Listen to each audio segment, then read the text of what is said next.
په سواد کې د زنانو دغه کولو شو بیوټي پارلر کولو شو یا خو داسې زنانه الله دې د داسې زنانو لور خور له موږ نه امان راکړي شوق سره آمین ووایي یا خو داسې زمانه شوه چې د رزق دپاره په سواد کې ستا په خیبر پښتونخوا کې پښتنو چې دا معاشره وه چې د پښتنه ښځې به بار راوته نو لاس ته به یې دستانې اچولې وې نن ستا ښځه په سواد کې محترمو بیوټي پارلر او سړو له میکپونه کوي دا د قیامت علامات نه دي نور نبی اسلام یو جمله وفرمایله بس اخیره جمله ویم بس کومه محترم ورسه تاسو د دوبۍ حال وګورئ محترم په دوبۍ دا حال ولې راغی په میډیا تاسو ته ښکاره کیږي چې اوبه راغلي دي سړکونه کېناستل وشلېدل سړکونه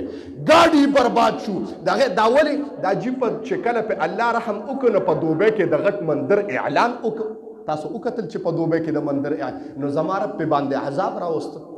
الله وی چې زه وسعت کوم خو فإن عذابي لشدید عذاب مې ډېر سخت دی نو روډونه ټول کېناستل محترمو ګاډي ټول په اوبو کې ولاړ دي کاروبارونه غرق شو محترمو دا د الله په معمولي غونډې جټکه راله معمولي جانونه پکې لا نشته او خدای وی که لږه مې جټکه سیوا کړه نو جانونه به د ځمکې سره اوار کړم که نوره مې جټکه سیوا کړه نو مخونه به درله مسه کړم که نوره مې جټکه سیوا کړه نو د نوجوانانو نه بدله شادوګان او خنزیران او د مشرانو نه بدله شادوګان جوړ کړم محترمو الله دې موږ وساتي محترم ولې د الله د عذاب نه هغه یو عجیبه قوم دی چې په لور خور باندې پیسې ګټي هغه عجیبه قوم عجیبه خلک به چې خپل لور خورې بیوټي پارلر ته رابار کړي د په سواد کې محترمو نشته دغلته په دا سواد او دغه علاقو کې یو نوجوان د جناب محمد رسول الله امتی چې دا اډه بند کړي دا مالش والا ځای نه دی محترمو دا میکپونو والا ځای نه دی دې نه په حقیقت کې د زنا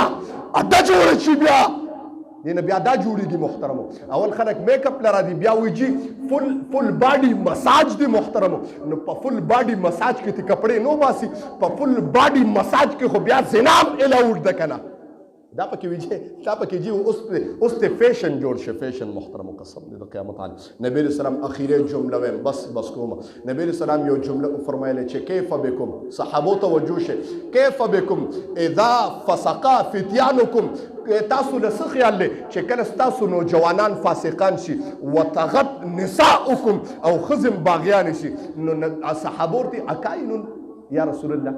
د الله رسول داسې بم کیږي ځکه هغه د صحابو پاکه زندگی و د هغې تصور چې ښځه به بار دوکان ته روځي او کار به کوي نن معاشره بدله شوه موږ جي د یورپ ممالکو پیښې کوو یورپ ممالکو کې ښځې سټورونو ته رابار کوي ورشه اسلام آباد او لاهور ته رشه سټورونو ته یې ښځې رابار نه کړي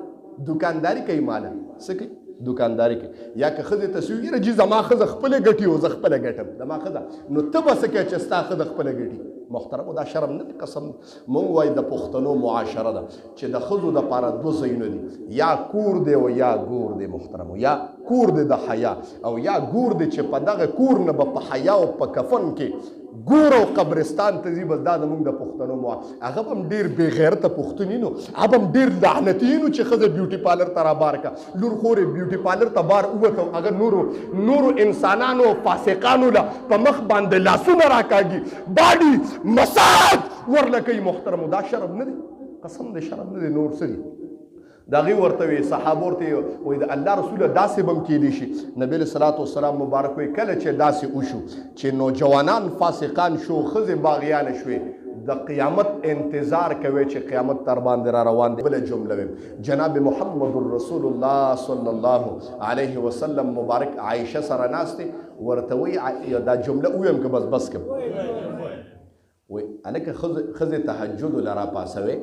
او د ښځو خفګان او خوشحالي معلومه کړه چې دا په څه خوشحالېږي او په څه خفه کېږي او تهجد له هم راپاڅوي ښه راپاڅوي تهجد له او هلکه دا جمله مې وویله خو پوه نه شوم هسې نه چې تاسو تهجد بانه کړئ او بل څه دغه شروع کړي چې یاره جي دا راته استاد ویلي چې تهجد له راپاڅوي مسله بل دی ته جوړه نه کړي نبي اسلام عایشې ته ووی ډېر سور کې راغلی عایشه ته زمانه په کوم وخت کې خپه او په کوم وخت کې راځي ښځو سره دغه کوم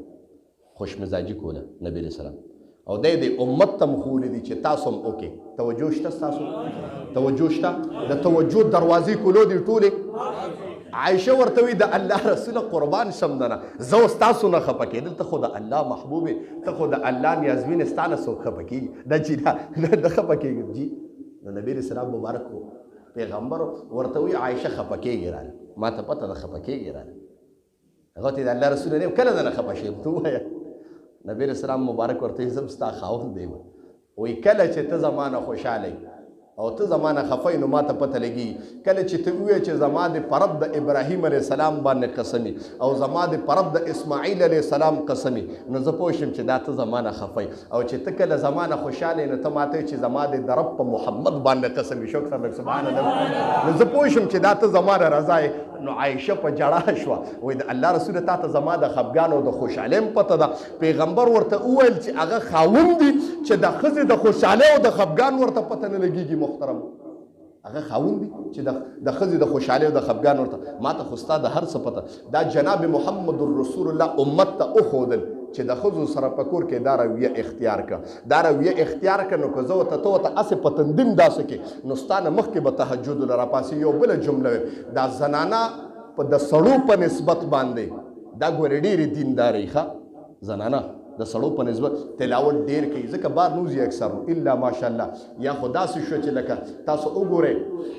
په سوات کې د زنانو دغه کولو شو بیوټي پارلر کولو شو یا خو داسې زنانه دي الله دې د داسې زنانو لور خور له موږ نه امان راکړي شوق سره آمین ووایي اقول قولي هذا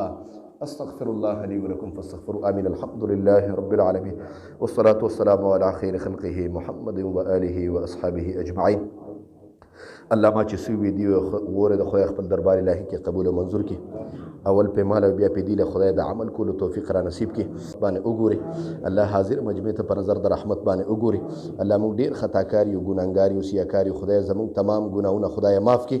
د جمعې مبارک ورځ د خدای په دا باندې الله ته د معافی اعلان کړي خدای عذاب قبر په باندې معاف کړي خدای زموږ ټول ګناونه په باندې معاف کړي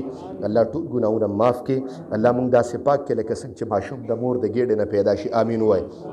الله موږ نه بیا هم ګناونه کېږي بیا به هم خطاګانې کېږي خدای موږ ته بیا هم د توبې توفیق را نصیب کړي د مرګ نه مخکې راته توبې توفیق را نصیب کړي په دې حاضره مجمع کې د چا په زړونو کې څه قسم شرعي حاجات دي الله د خپل در نه پوره کړي چاته څه قسم مشکل دی خدای مشکلات ختم کړي الله مشکلات دفع کړي څوک بیماران دي کورونو کې بیماران دي هسپتالونو کې بیماران دي زموږ د ملګري لاس خوږ د دعا وته کې چې الله ول شفای کامله عاجله مستمره ور نصیب کړي الله چې څومره بیماران دي بیماری په صحت باندې بدله کړي الله بیماری په صحت باندې بدله کړي الله د هر قسم آفات او بلیات او اتفاق حوادث او فتنو او د دې ګناونو نه خدای دا کوم چې بازارونو کې فحش ګویي او د بدکارۍ کېږي خدای تمام امت محمدیت خدای اوساته او الله کله چې وفات کیږي د دې بدن نه ګناګار بدن نه چې روح اوزي په تخته باندې سملي خدای په دغه وخت کې په دا جبه باندې یو کلمه جاری کا چې لا اله الا الله محمد رسول الله صلی الله